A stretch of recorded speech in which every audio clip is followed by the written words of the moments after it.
Hi everyone. So today I'm gonna read a book about one of our favorite person in the whole world. Her name is Jane Goodall, and she's really cool, and she helps to save the animals we want to do. So let's read her story since she was a little kid. Let's see.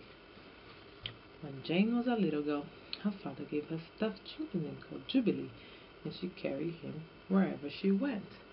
Look, she's with him right here. Do you have any cuddly animals you like? Your favorites. Esther right now carries a little husky, as she calls Azul, everywhere she goes. Jane loved animals very much. She wanted to live in the jungle with wild chimpanzees, just like the heroes of her bedtime stories, Tarzan and Jane. At night, her mother read her their adventures. Look, in her dreams, she's dreaming she lives in a tree. Her mom is reading her stories in a tree. That would be cool. But Jane could not afford to go to university to study animals, so she would have to study them in her own way. She saved every penny she had until she could buy a boat ticket to Kenya in Africa.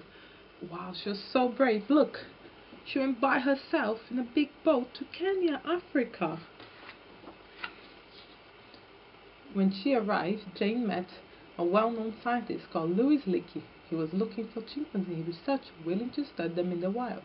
He thought that they could learn about humans by studying apes. It was the opportunity Jane had been waiting for. That would be cool. Look, she can go. They spy on her. So Jane took another journey to the shores of Gombe in Tanzania. To start, she couldn't see any chimpanzees, but she had the feeling that they were near, watching her. Look, she can't see, but they were looking at her.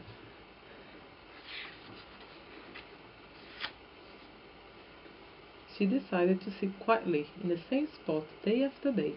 Finally, a small group of chimpanzees appeared and let her sit with them. Jane had been accepted in the family. Yeah, look.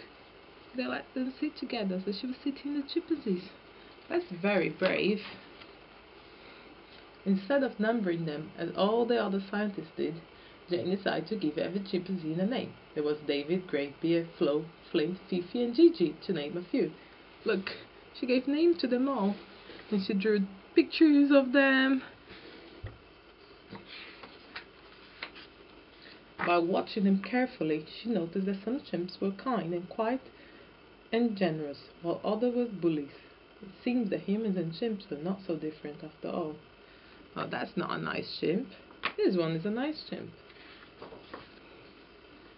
What are they doing now? What do you think they're doing?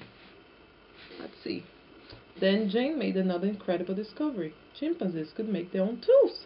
This was something only humans were taught to do. Look, they got little sticks and they will put in the ant house, and then the ants will come and then they will eat the ants. Ew.